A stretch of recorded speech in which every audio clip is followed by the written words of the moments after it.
When we strive to cement every aspect of our existence, we are not building a fortress. We are constructing a solitary confinement cell. We believe that rigid command over reality guarantees stability. We draw charts, triple-check data, and scan the horizon, assuming that predictability will slay our fear. But fear only digs its roots deeper. Carl Jung argued that the obsession with order is merely a defense mechanism of the ego, an ego that is terrified of trusting the natural course of life. The ego recoils at uncertainty because the unknown highlights its limitations. Have you ever caught yourself thinking, the more furiously you try to subdue circumstances, the more chaotic the result becomes? According to Jung, the ego is but a small island of consciousness in the vast ocean of the psyche. Its task is to adapt, not to exercise total dictatorship. When this island fancies itself the whole world, a person loses connection with the self, the true center of their personality. At that moment, existence turns into trench warfare. We begin to fear missteps, losses, and transformations. Any glitch in the schedule reads as a threat. This is the birthplace of chronic anxiety. Recall how much energy you've incinerated trying to direct the future. We write apocalyptic scripts in our heads, laying down cushions where we won't even fall, yet life always improvises. Why? Because reality is not a clockwork mechanism with gears. It is a living organism. Jung pointed out that it is precisely within the zone of the unknown that the potential for growth lies. When a person accepts the fact of unpredictability, the internal civil war ceases. Hypercontrol is not a display of will, but a symptom of vulnerability. We run from the pain of shattered illusions, afraid to lose status, income, or attachments. But, as Jung formulated, what you resist persists. When we try to squeeze life into a fist, it stops moving. Psychic energy stagnates, breeding apathy, irritation, and a sense of emptiness. This is not the fault of external circumstances, it is the consequence of an internal spasm. Look at our daily routine. We regiment even our moments of rest. We have forgotten how to simply be. Gadgets, information noise, endless notifications, these are shields against meeting one's own silence. Yet, only in the vacuum of silence can deep signals be distinguished. Jung called this path individuation, the gradual process of assembling the scattered parts of the soul into a whole. This is not mysticism, it is psychological maturity. When the grip of control loosens, true desires emerge from behind the veil of imposed goals. Observe how children play. They aren't fixated on the final score, they are dissolved in the process. They experiment, fail, and immediately try something else. They do not know the paralysis of perfectionism because their ego has not yet hardened into a protective shell. Here lies the paradox. The adult craves to command the river while the child simply swims. Jung believed that wisdom arrives when we reclaim this childhood flexibility, enriched by the experience of awareness. The dictatorship of planning kills spontaneity. We become blind to signs, opportunities, and happy accidents. Jung introduced the term synchronicity, meaningful coincidences that occur when we stop violating reality to fit our expectations. Remember, how many times did you bang your head against a wall with no result, but the moment you waved it off, the situation resolved itself? This is not magic. This is the law of conservation of psychic energy. By relaxing the pressure, we do not lose the wheel, we clear the windshield. Control transforms into vigilant participation. We cease to be the jailers of events and become their co-authors. We act not out of panic, but out of interest. Life gains room to maneuver and comes to meet us. Jung wrote that trusting intuition is critical, for it transmits the will of the self. Intuition charts a course more accurately than logic, and the tighter our frameworks, the fainter its voice. The step toward freedom begins with an axiom. We are not the conductors of this orchestra, we are the musicians. Realizing this cuts the power to anxiety. A calm sets in, not because the challenges have vanished, but because you have removed the knife from the throat of your own destiny. Perhaps today is the day to let events flow on their own. No demands, no strain. Try on the role of an observer. What happens if you turn off God mode for just an hour? Anxiety is not the voice of reason, but the shriek of the ego fearing its own dissolution.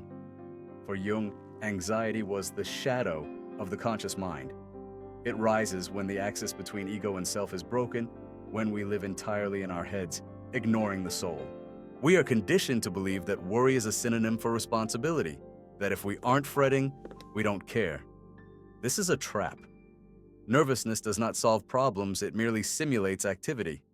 Assess it soberly. How many hours are wasted on internal debates and arguments with phantoms? Jung noted that the ego feeds on noise. Silence is lethal to it, for in silence, it loses its dominance. Anxiety is a one-man show where the ego plays the victim, the savior, and the martyr. It doesn't want a solution, it wants an audience, and the more intently you listen to this internal monologue, the louder it gets. The ego demands guarantees because it is incapable of faith. It sees only fragments of threats, blind to the whole picture. Jung noted, the neurotic suffers not from the world, but from their interpretation of it. Looking at life through the prism of fear, even safety seems suspicious. Thought becomes a trap.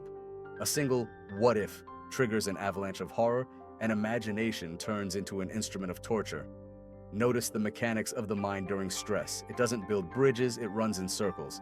It is an engine idling at maximum RPMs. Jung defined neurosis as frozen energy, energy that hasn't found an outlet in action. Anxiety is a blocked impulse. Instead of expanding outward, we implode inward.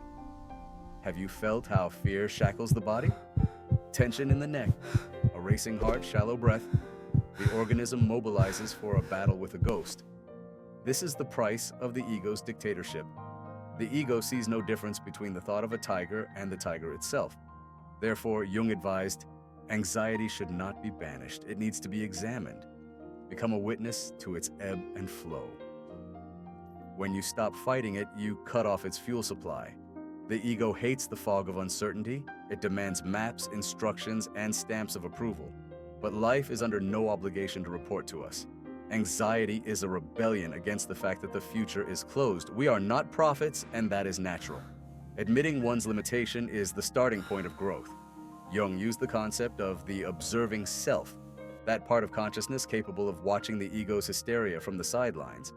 This is the key to the prison cell. When you acknowledge the worry without drowning in it, you exit the matrix of fear. You are the spectator, and the act of observation changes the object. Ask yourself, what exactly am I afraid of? Losing control, rejection, powerlessness. A demon named is a demon tamed. Anxiety won't vanish instantly, but it will cease to be your captain. Jung wrote that behind every neurosis lies energy yearning for a new form. If you stop running, this resource returns to you. Chaos is replaced by clarity. The ego screams, fight. The self whispers, watch. These are different frequencies. One voice exhausts, the other replenishes. Try to distinguish them today. Who is broadcasting inside? The panicked commentator or the quiet sage? As soon as you separate yourself from the voice of fear, the mind quiets down. You realize that many of your phobias aren't even yours.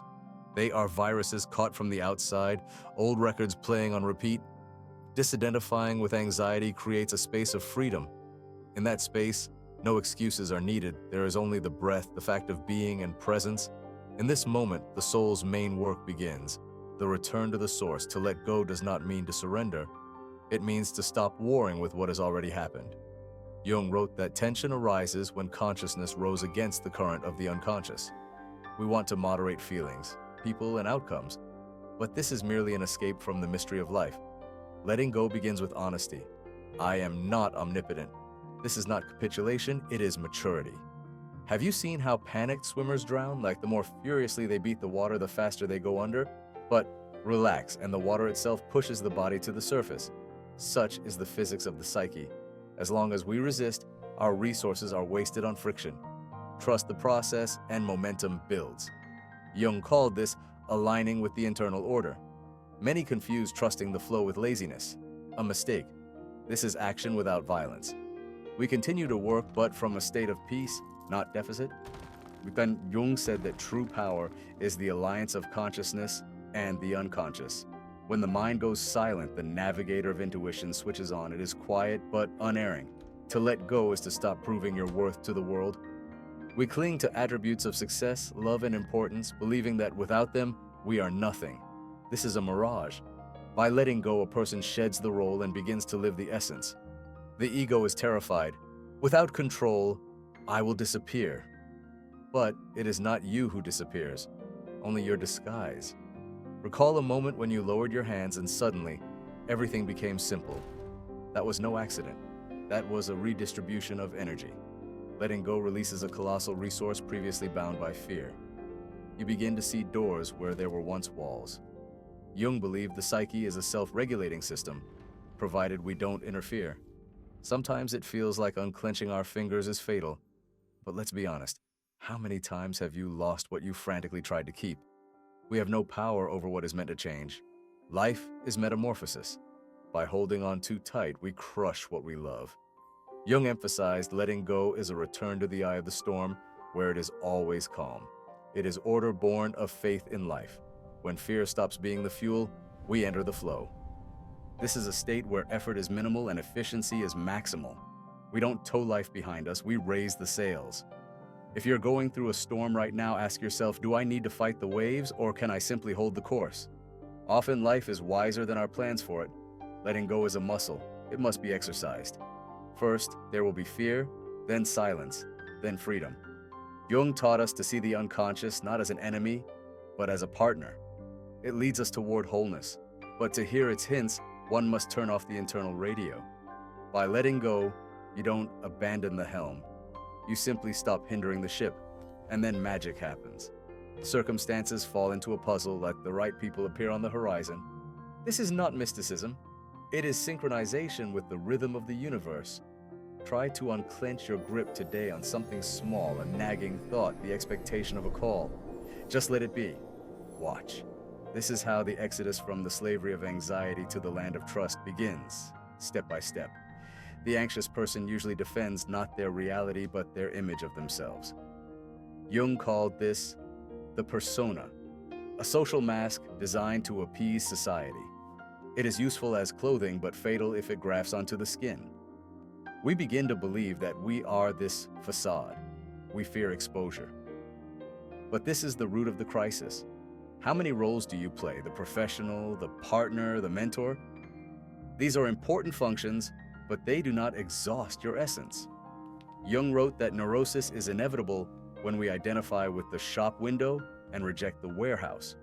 We cling to the image of being successful and strong, shoving everything unpalatable into the basement of the subconscious. And the thicker the door to the basement, the greater the pressure from within. The shadow, according to Jung, holds all our rejected qualities: envy, laziness, cowardice, aggression. We want to be light, but wholeness demands the acceptance of darkness too. By ignoring half of ourselves, we lose our balance. Then, anxiety becomes the security guard of this lie. Have you noticed how exhausting it is to be perfect? It is hard labor. Any mistake equals demise. Criticism wounds deeply. Not because the world is cruel, but because we have fused with a cardboard decoration. Jung asserted, a personality locked in the persona is cut off from the soul. It lives for applause, not for meaning. Ask yourself, who am I without the title, without the status, without the obligations? If the scenery is removed, that's true. Does the actor remain? The answer is frightening, but it is also liberating. When we stop servicing the mirage, real vitality awakens. This is the power of being, not the power of seeming. Jung believed that the path to the self lies through the integration of the shadow, acknowledging all one's facets, even the ugly ones. By accepting yourself entirely, you lose the need to make excuses. Other people's opinions cease to be a verdict. You gain autonomy. The fear of being oneself is based on the idea that we will be unloved. But love for a mask is a fiction. True intimacy is possible only between real people with their scars and cracks. Honesty disarms. When there is nothing to hide, anxiety has nothing to guard. Jung wrote, I'd rather be whole than good. Wholeness is terrifying because it destroys ideals, but it grants peace.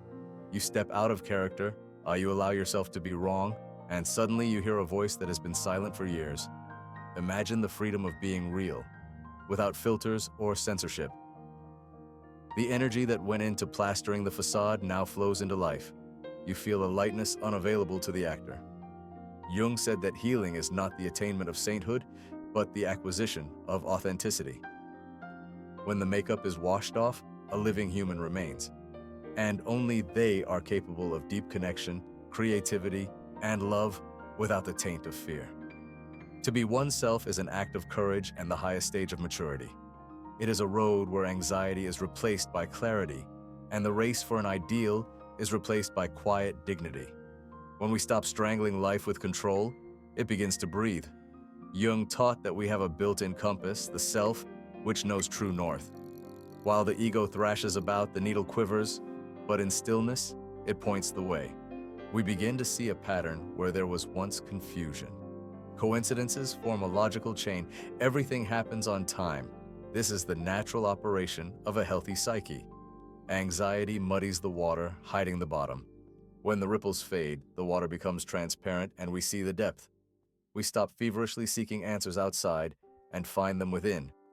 Harmony, according to Jung, is the collaboration of ego and self. The ego is the executor, the self is the strategist. We live, act, and build, but without the strain, without the attempt to bend the world to our will. In this state, faith in the process is born. Life becomes an ally.